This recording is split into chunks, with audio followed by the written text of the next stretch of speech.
कि हमने पहले भी आई थिंक कई सेशन में डिस्कशन हो चुका है कि डिजायर से प्रॉब्लम नहीं होती, अटैचमेंट से प्रॉब्लम होती है. We can still have desires but the reason why we feel unhappy is because of we get attached to desires. क्योंकि यहाँ पे फ्री ऑफ डिजायर होने की बात की जा रही है. नहीं, ये भाषा फिर से वही भाषा हो जाएगी जो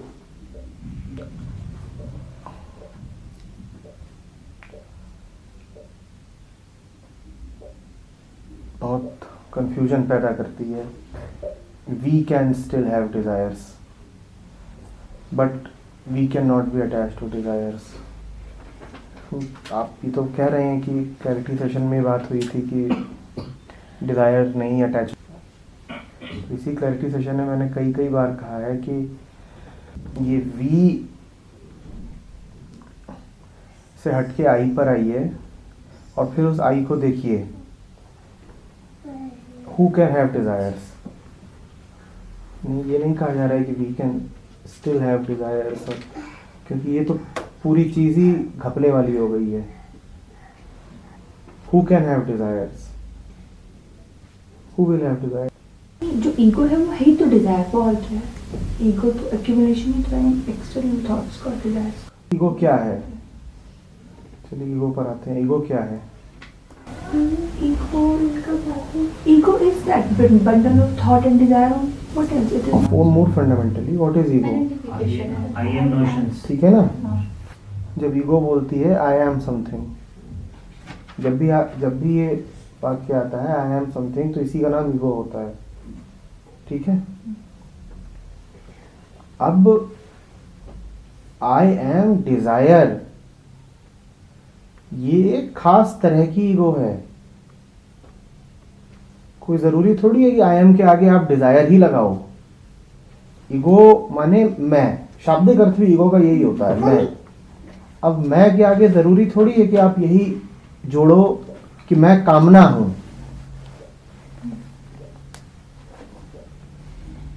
मैं का विषय कुछ और भी तो हो सकता है ना.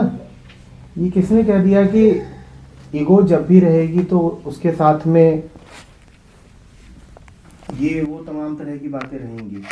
सारा खेल ही इस बात का है कि आपका मैं किसके साथ जाकर के जुड़ जाता है. आखिरी कदम होता है कि जहां पर मैं किसी के साथ भी नहीं जुड़ा है. वो तो आखिरी स्थिति होती है कि मैं कहीं भी नहीं जुड़ा है. पर जब तक मैं जुड़ रहा है तब तक तो ये देखना ही है कि मैं कहाँ जुड़ा हुआ है. मैं कामना के साथ भी जुड़ा हो सकता है और मैं में ये गहरी धारणा भी हो सकती है कि मैं ये सब नहीं हूँ. I am not all this. वो भी अहंकारी है. ध्यान से देखा जाए तो वो भी ईगो ही. पर वो मुक्ति की तरफ ले जा रही है. वो मुक्ति की तरफ ले जा रही है. ईगो अपने आप में कोई एक चीज़ थोड़ी है कि उसको बस बोल दिया कि it is thoughts and desires. Ego ही तो अपना रास्ता खुद है ना. सारा जो आपका रियलाइजेशन का मूवमेंट है वो भी तो अहंकार के भीतर ही है. एक आदमी बोलता है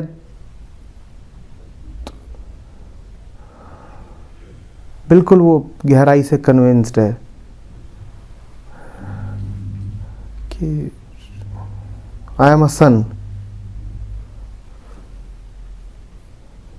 और दूसरा आके बोलता है आई एम ब्रह्म. इन दोनों के बोलने में अंतर आ चुका है. वक्तव्य तो दोनों ही ईगो के ही हैं क्योंकि दोनों में ही आई एम शामिल है, पर बहुत अंतर आ चुका है.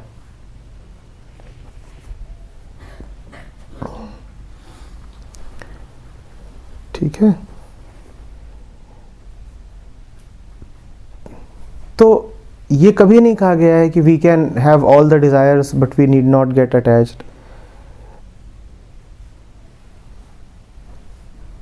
How will desires come to you when the mind has been purified?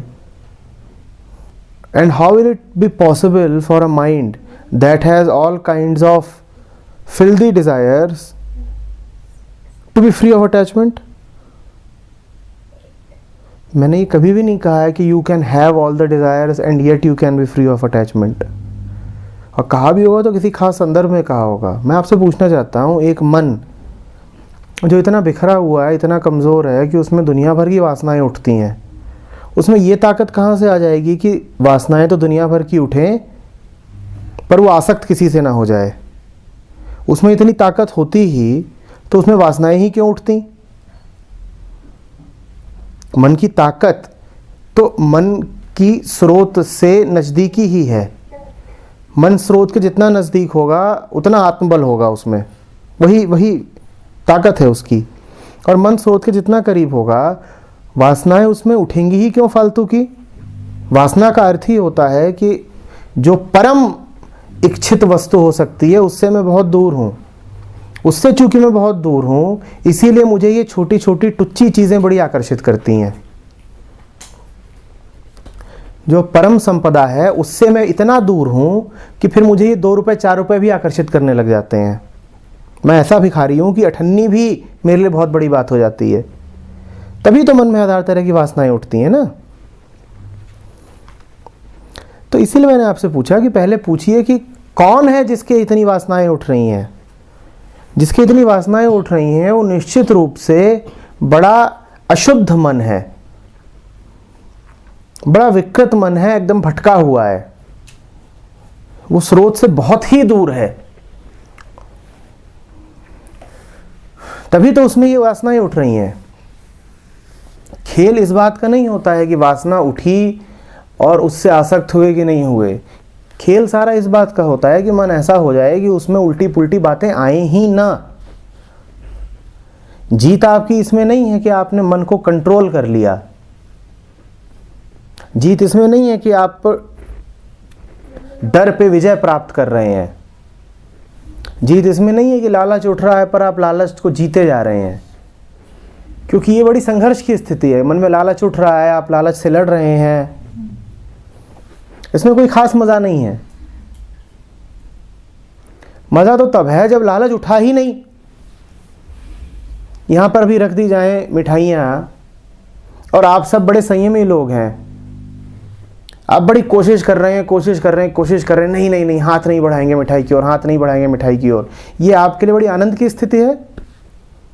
आपके 2 फाड़ हो चुके हैं. इसमें क्या मज़ा आ रहा है आपको?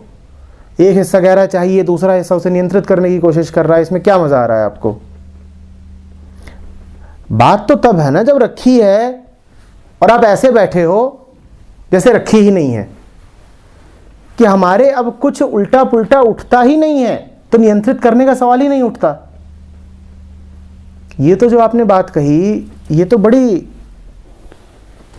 मन के लिए सुविधाजनक बात है कि you can have all the desires but don't get attached. मन जो ऐसा है अभी कि जिसमें जरा सी चीजों के प्रति कामना उठ जाती है, वो मन आसक्ति रहित हो कैसे जाएगा ये बताइए. आई थिंक हमने जब लास्ट टाइम डिस्कस हुआ था तो वाला पॉइंट जो हमारी माइंड वाली एक्टिविटी में है ना, माइंड इज डिजायर, ए से बी, बी से सी, सी से डी.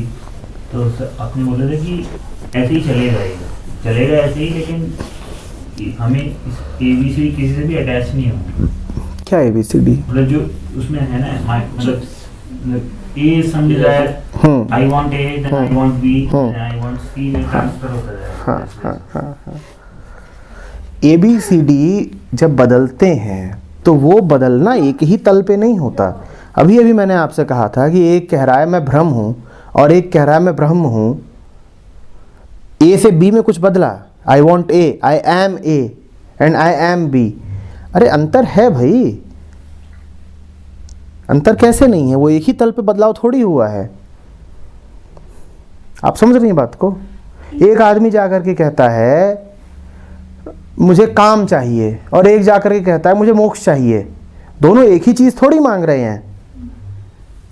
अभी आप कह रहे हैं I want A and A is sex, और साल भर बाद आप कह रहे हैं I want freedom, B is freedom.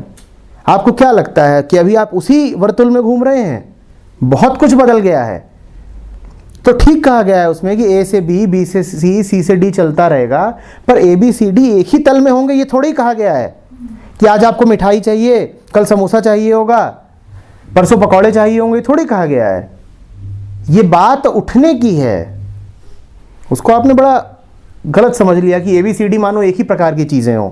मैं एक ही प्रकार की चीज़ों की बात नहीं कर रहा हूँ, ए बी सी डी अलग अलग आयाम हो सकते हैं, वो भ्रम से ब्रह्म तक की यात्रा है। सर ये भी तो है कि थॉट्स जो है वो आते ही रहेंगे हमेशा, और वो कि नहीं, तुम्हें कैसे पता कि आते ही रहेंगे? कैसे पता कि आते ही रहेंगे? तुम अपना ही उदाहरण ले लो, तुम्हारा अपना अनुभव क्या कहता है? तुम्हें सदा एक ही गति से विचार आते रहते हैं। तो जब तुम्हें ही कभी बहुत ज़्यादा आते हैं और कभी बहुत कम आते हैं, तो तुम आश्वस्त कैसे हो सकते हो कि आते ही रहेंगे? सर बात तो यही होती है ना, माइंड इज थॉट वाली।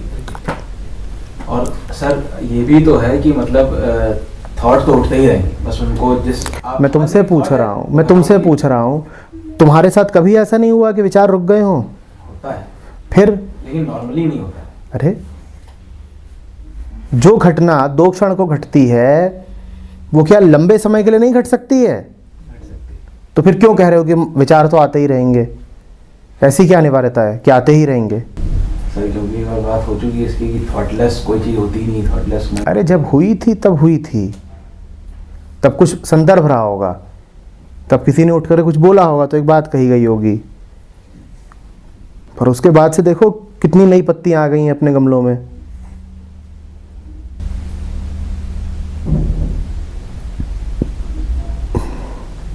जीरो थॉट जैसा कुछ होता है, ऐसे ही किसी ने कुछ कहा होगा, तो मैंने कहा होगा कि नहीं होता।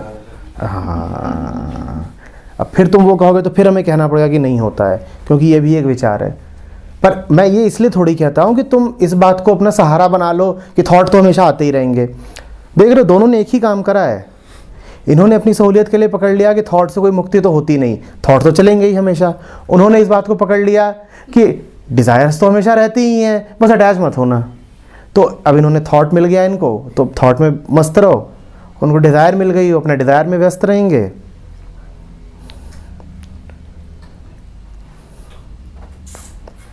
अरे कभी भी पूरी बात थोड़ी कही जा सकती है भाई। बात तो हमेशा जो कही जाएगी वो आंशिक ही होगी ना। उसको ज़रा ध्यान से सुनो, उसको कॉन्टेक्स्ट में रखो। ये थोड़ी है कि उसके एक हिस्से को पकड़ लिया और सोचा कि बस इसी को दनादन चला दें। जैसे रूमी का कोड भी तो है कि thoughts our guest in your mind, और जस्ट कई तरह के होते हैं मेहमान। ये अंतर करोगे कि नहीं करोगे? है तो मेहमान ही, पर कई तरह के होते हैं। लुटेरे भी होते हैं, मेहमान बन के आते हैं, तो वही तो और परम भी आता है मेहमान बन के। तो कुछ अंतर करोगे, इसी को विवेक कहते हैं, डिस्क्रिशन। कुछ रहेगा कि नहीं रहेगा? है तो गेस्ट ही। लेकिन ये यही तो हुआ ना कि जिस टाइम समझ में आ गया कि थॉट है, उस टाइम वो चला गया, फिर दूसरा आ गया, फिर ऐसा होता है। वो चला इसलिए गया क्योंकि मन को अब उसकी ज़रूरत नहीं रही। एक बात ध्यान से समझो, मन वही करता है जिसके बारे में मन को शिक्षा दी गई होती है कि ये आवश्यक है। तुम्हें अगर शिक्षा दी गई है कि इस स्थिति में खतरा है, तो तुम सोचोगे कि जान कैसे बचाएं, भागे कैसे।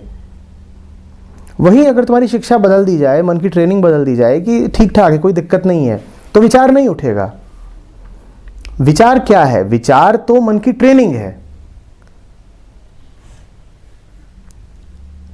मन को सुख चाहिए, ठीक है ना? मन को सुख चाहिए, और सुख मन को सिर्फ और सिर्फ इस तरीके का चाहिए कि मैं बना रहा हूं।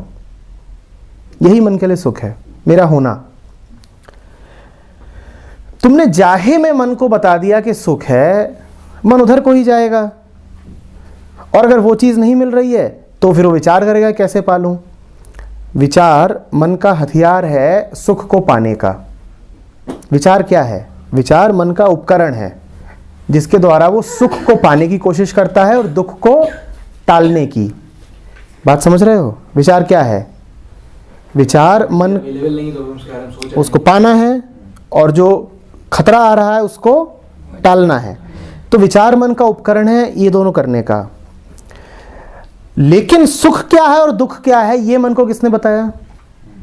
ये तो तुम्ही ने बताया ना। तुम अगर सुख और दुख की थोड़ी एनलाइटेंड परिभाषा दे दो मन को, फिर उसको विचार की जरूरत ही नहीं पड़ेगी ना। तुमने सुखी मन को ये बता रखा है, मान लो यहां बैठे हो, ये सेशन चल रहा है, तुमने मन को सुख की परिभाषा यही दे रखी है कि सुख तब है जब पकौड़ा आ जाए। तो अभी मैं कह रहा हूं पर मन में विचार लगातार चलता रहेगा। क्या विचार चलता रहेगा? पकौड़ा कब आएगा। तुम परिभाषा बदल दो सुख की, तुम कहो पकौड़ा 2 कौड़ी का, सड़ा हुआ तेल, थका हुआ, पता नहीं उसमें क्या डाल के लाता है, पकौड़े की कोई कीमत है? अरे ये जो बात हो रही है ये ज्यादा महत्वपूर्ण है। तुम मन को समझा दो। अब मन विचार करेगा कि पकौड़ा कब आएगा। तो मन विचार भी ऐसा नहीं है कि विचार कहीं से यूं ही उठने लगता है। विचार उठेगा कि नहीं उठेगा और कब उठेगा, कैसा उठेगा, यह भी तय तुम ही करते हो कि तुम मन को क्या शिक्षा दे रहे हो।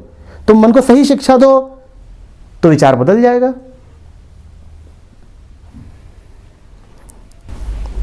तो ये जो मन को शिक्षा देने की बात की आपने, खुद ही से देनी पड़ेगी। और कौन देगा?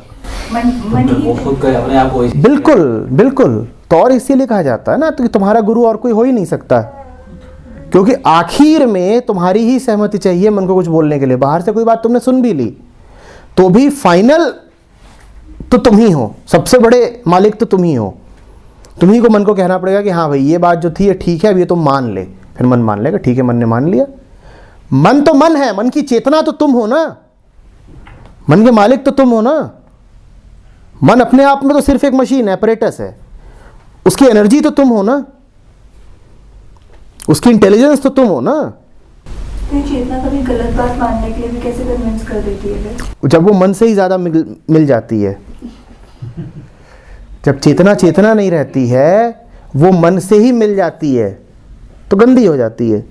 जब पुरुष नहीं रहता, पुरुष वो प्रकृति से बिल्कुल, तो फिर कुछ पता नहीं होता उसको कि अपनी बात कह रहा है या मन की बात कह रहा है। जितना ज्यादा डिस्टेंस रहेगा तो ये जो कहते हैं कि विचार बहुत उठता है, विचार बहुत उठता है, विचार बहुत इसलिए उठता है क्योंकि तुमने विचार को उठने की ट्रेनिंग दी है। तुम ट्रेनिंग बदल दो, विचार नहीं उठेगा। विचार को और थोड़ी कुछ किया जा सकता है कि दबा दिया, कि ये कर दिया, या कि नुस्खे खोज लिए कि विचार तो उठे पर विचार से आसक्त ना हो। ये करोगे कैसे, ये तो समझा दो। तुम यहाँ बैठे हुए हो और ऐसा तुम्हारा बीमार मन है कि मन में लगातार ख्याल ही उठ रहा है कि कब निकालूं छुरा और बगल वाले के मारूं फच।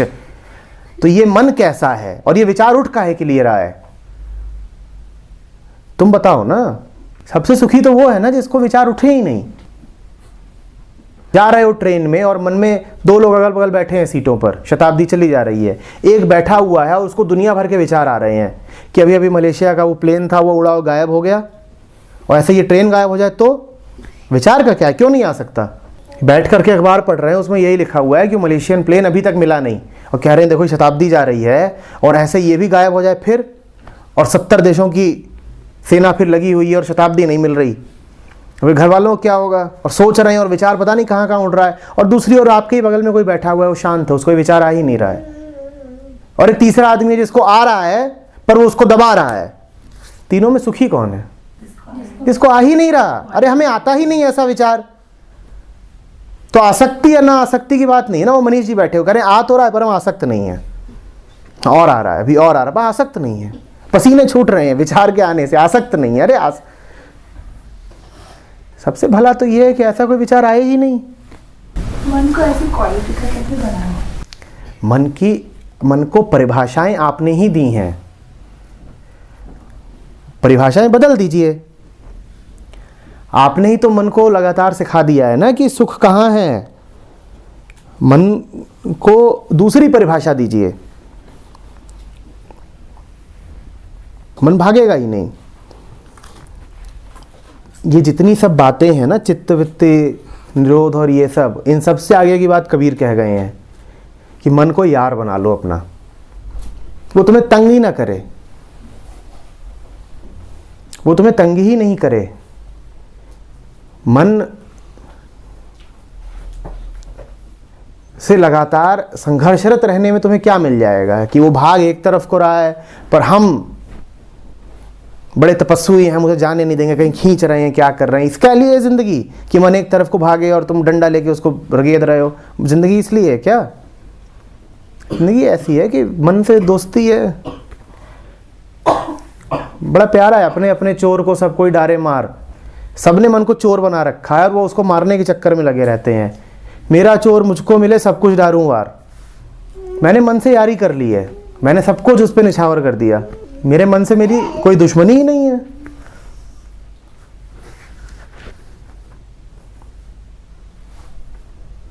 वो इधर उधर फालतू भागता ही नहीं है, दोस्त है मेरा। मैं जहां रहता हूं मेरे साथ रहता है, यही तो दोस्ती होती है ना, कि मैं जहां हूं मन वहीं है, इधर उधर नहीं भागता, यही दोस्ती है। भाई बुरी से बुरी स्थिति में भी आप हैरान इसलिए हो जाते हो क्योंकि मन में विचार उठने शुरू हो जाते हैं उल्टे पुल्टे। विचार ना उठें तो स्थिति कैसी भी रहे आपको फर्क क्या पड़ेगा। मन के मूल्य ठीक करिए। क्या महत्वपूर्ण है, क्या महत्वपूर्ण नहीं है, ये आपने ही मन को सिखाया है, उसको बदल डालिए। बताइए मन को कि कुछ मूल्य नहीं है फालतू की बातों का, ये करने का, वो करने का। और थोड़ा सा सतर्क रहिए। मैं MIT में था तो वहाँ पे स्टूडेंट्स को मैंने एक एक्सरसाइज दी, वो आप लोग भी करके चाहे तो देख लीजिए। मैंने उनको कहा कि तुम्हारे कॉलेज के बगल में ही मॉल है, वहाँ जाके खड़े हो जाना, वहाँ उस सब को देखना जो तुम्हारे भीतर कोई मूल्य बैठाने की कोशिश की जा रही है। मैंने कहा देखना कि किस तरीके से एक इंश्योरेंस के विज्ञापन में एक चिकना सा मर्द है, उसकी चिकनी सी बीवी है और 2 ऐसे ही खरगोश जैसे बच्चे हैं। ये तुम्हारे मन में एक मूल्य बैठाने की कोशिश की जा रही है कि इसी का नाम सुख है। उसको ध्यान से देखना और फिर अपने आप से ज़ोर से कहना ये झूठ है। पहले इस बात को समझो कि तुम्हारे मन को वो ट्रेन करने की कोशिश की जा रही है कि यही महत्वपूर्ण चीज़ है। जैसे ही मन को ट्रेनिंग दे दी गई कि यही महत्वपूर्ण है, मन में विचार उठेगा। मन में विचार उठेगा कि इसको पाऊं कैसे।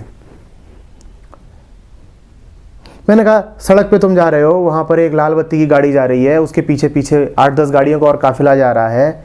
ये तुम्हारे मन को प्रभावित करने की कोशिश की जा रही है कि ये चीज़ महत्वपूर्ण है, ये पाने लायक है। मैंने कहा उसको ध्यान से देखना खड़े होकर के और फिर ज़ोर से बोलना ये झूठ है। फिल्म देख रहे हो, वहाँ पर तुम्हें ये दिखाया जा रहा है कि जब कोई बिल्कुल आनंद मनाना चाहता है तो वो गोवा जाता है और बीच पे नंगा होकर नाचता है। उस चीज़ को ध्यान से देखना और फिर अपने आप से कहना ये झूठ है। नहीं तो हमेशा यही होता रहेगा कि रहोगे तो ऑफिस में और मन ये विचार में लगा रहेगा कि किस तरीके से जाऊं और बीच पे नाचूं। ये तुम्हारे भीतर मूल्य बैठाने की कोशिश की जा रही है। इसी से विचारों को उपद्रव पैदा होता है। विचार ऐसे ही नहीं कहीं से टपक पड़ते। विचारों के लिए पूरी एक ज़मीन पहले तैयार की जाती है। मन को एक प्रकार की शिक्षा दी जाती है कि यही तो महत्वपूर्ण है। फिर जब वो तुम्हें मिलता नहीं तो विचार उठता है। विचार उठता है कि इसको पाऊं कैसे। तो जिन जिन स्रोतों से मन को ट्रेनिंग मिलती है उनको ध्यान से देखो और कहो कि ये झूठ है। तुम्हें कहना पड़ेगा कि ये झूठ है। अभी तक हमने संस्कारों को आसानी से सोख लिया है, इसी कारण विचारों की भीड़ पैदा होती है। ये तो हम जानते ही हैं ना, थॉट अराइजेस फ्रॉम कंडीशनिंग। तो उसका निदान भी इसी से होगा कि जो संस्कार ले लिए हैं उनको साफ करिए, अपनी चेतना के माध्यम से साफ करिए कि ये झूठ है ना।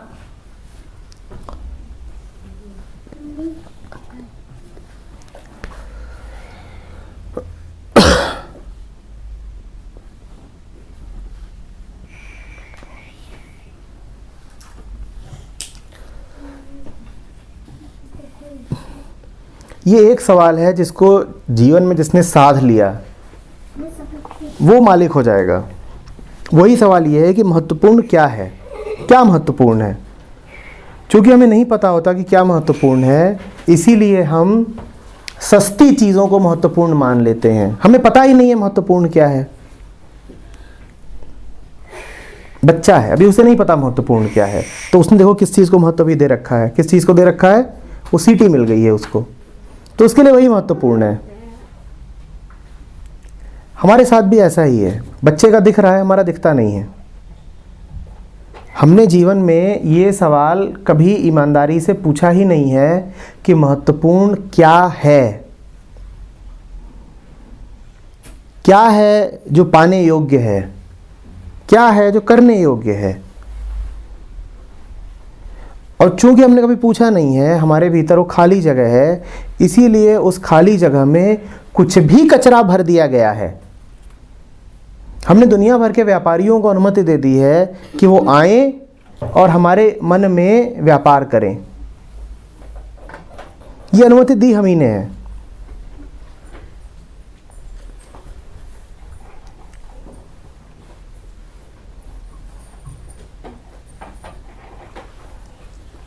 समझ रहे हैं?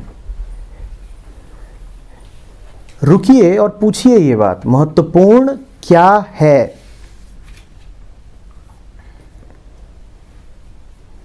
क्या ये वास्तव में महत्वपूर्ण है? और 2 ही 4 गिनी गिनी चीजें हैं जो हमें समाज ने बता दी हैं कि महत्वपूर्ण है। उनके विषय में पूछिए कि क्या वो वास्तव में महत्वपूर्ण है?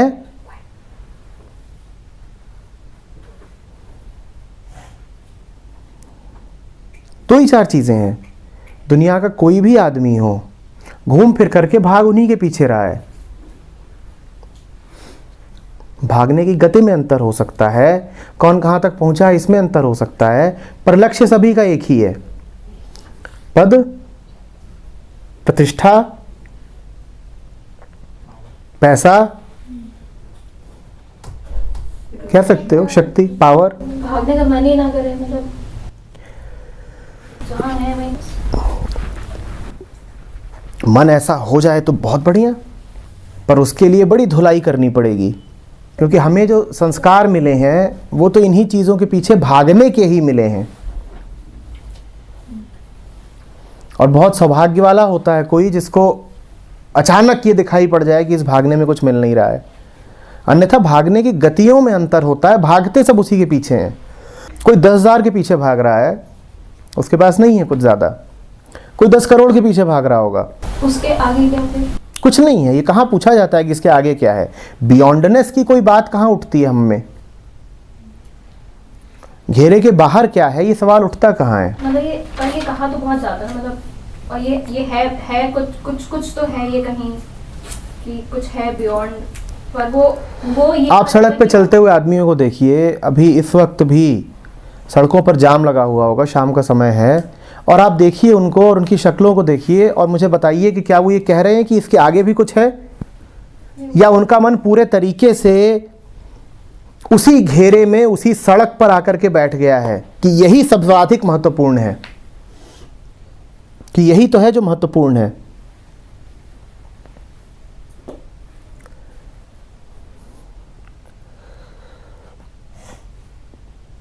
हमारी आप दुनिया में कोई भी दौड़ रहा हो, किसी की भी दौड़ कैसी भी हो, पर उसको आप करीब से देखिए तो वो दौड़ बस इन्हीं 2-4 खानों में आ जाएगी।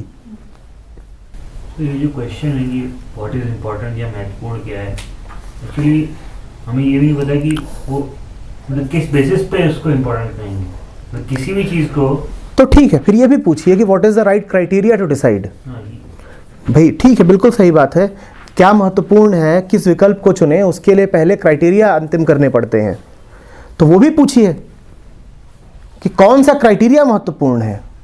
पूछना सवाल अभी भी वही है कि महत्वपूर्ण क्या है, किस कसौटी पर कसे, वो भी पूछिए। तो जो कसौटियाँ हम चुनेंगे उन कसौटियों पर तो शायद वही चीज़ें उतर रही हैं जो मैं इस बात पर पूरा यकीन कर रहा हूँ कि जब हम ईमानदारी से सवाल पूछते हैं तो उत्तर प्रकट होता है।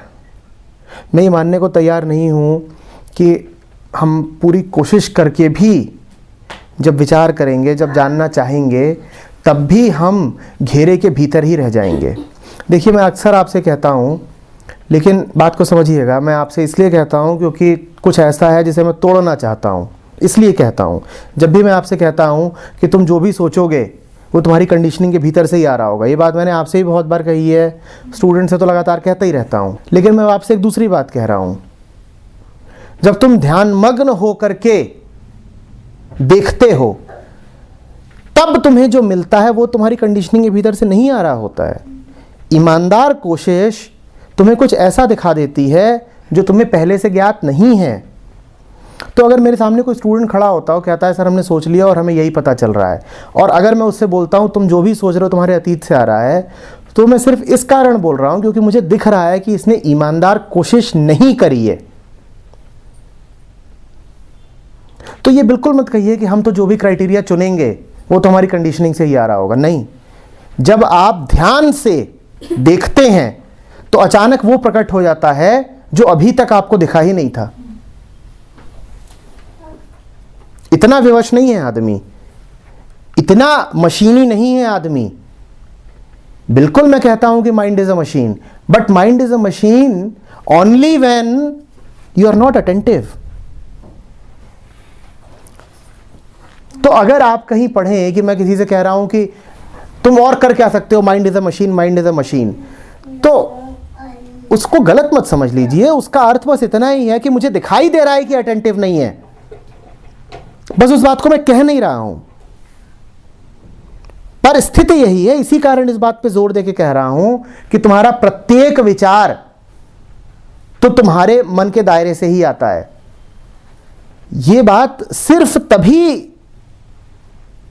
तथ्य है जब आप विचारों में उलझे हुए हों और ध्यान का सर्वथा अभाव हो, अन्यथा कुछ ऐसा भी उठेगा जो बिल्कुल ताजा है। तो ईमानदारी से जब आप देखेंगे तो यही नहीं है कि आपको वही सब महत्वपूर्ण लगेगा जो हमारा अभी तक प्रश्न है कि महत्वपूर्ण क्या है। तो ईमानदारी से जब आप देखेंगे तो आपको सिर्फ वही सब महत्वपूर्ण नहीं दिखेगा जिसके लिए आपको संस्कारित कर दिया गया है। जब आप ईमानदारी से देखेंगे तो संभावना यही है कि आपको उस सब की व्यर्थता ही दिखाई दे जिसके विषय में आपको संस्कारित किया गया है। बात ईमानदारी की है। यहाँ पे बस एक दिक्कत होती है, कभी कभी अटेम्प्ट करके आपको दिख भी जाता है कि सर्कल के अंदर जो है वो यूजलेस एफर्ट है। हाँ, पर क्योंकि हमें पता नहीं है what is beyond circle and maybe we are so damn attached to circle, we do not know what else to do apart from that circle criteria. We can not step out of that circle just because of that fear और attachment. I don't know, या अभी तक इतनी strong इच्छा नहीं जागी may be. दो तीन वजहें होती हैं जब कोई घेरे से बाहर कूदता है। या तो ध्यान इतना गहरा हो कि बिल्कुल दिख जाए कि घेरे के अंदर एकदम कूड़ा पड़ा है, इससे बाहर जाना ही है। या ऐसी गहरी विरक्ति जागे, घृणा सी जाग पड़े कि घेरे के अंदर जो है इसमें नहीं रह सकता, बाहर कुछ भी होगा, बाहर भले मौत खड़ी हो पर मौत इस घेरे से बेहतर है, तो मैं घेरे से तो बाहर कूद रहा हूं। जैसे जलते हुए घर से कोई कूद जाता है। देखा होगा आपने कि अगर किसी 10 मंजिली इमारत में आग लगी हुई है तो आदमी 10वीं मंजिल से भी छलांग लगा देता है, कहता है मर जाऊं भले ही पर इस जलने से तो बेहतर होगी वो मौत। तो दूसरी स्थिति वो होती है जब आप घेरे से बाहर जाते हो। तीसरी स्थिति ये होती है कि आपको कोई दिख रहा है जो घेरे से बाहर खड़ा हुआ सा प्रतीत होता है। थोड़ा यकीन कर लो उस पर। ठीक है, मन में श्रद्धा नहीं उठ रही है तो मन से यही पूछ लो कि मेरा नुकसान करके उसको मिलेगा क्या। मन तर्क की भाषा समझता है तो तर्क ही कर लो मन से कि अच्छा ठीक है, वो घेरे के बाहर है और आमंत्रित कर रहा है कि तुम भी बाहर आओ, तो इसमें उसका क्या स्वार्थ हो सकता है, मुझसे क्या मिल जाना है उसको। तो कोई भी रास्ता हो सकता है, 1 2 3 4 5 आपके लिए जो सुविधाजनक हो आप चल लीजिए उस पे। या तो गहरा ध्यान आ जाए या गहरी उत्तृष्णा आ जाए या थोड़ा सा यकीन कर लो। सर्कल से बाहर निकलने के बाद ये भी मतलब मन की स्टेट ही तो है, माइंड की स्टेट ही तो कहीं जा रही है या कुछ और है, मतलब समथिंग फिजिकल या होगा कुछ भी। क्या करना है उससे? इतना पता है कि घेरे के बाहर जो है उसमें बड़ा मजा सा दिख रहा है, मौज है। घेरे के भीतर आग है, बाहर आग नहीं है, इतना क्या काफी नहीं है? बाहर और क्या है ये प्रश्न तो बहुत बड़ी लग्जरी है पूछना। ये तो वो पूछे जिसको घेरे के भीतर कुछ मिल रहा हो, जिसको ये दिखाई दे कि घेरे के भीतर तो बस आग ही आग है। क्या उसके पास ये सवाल कर पाने कि लग्जरी है कि घेरे के बाहर क्या है, अरे कुछ भी होगा इससे तो बेहतर ही होगा। क्यों पूछते हो कि बाहर क्या है?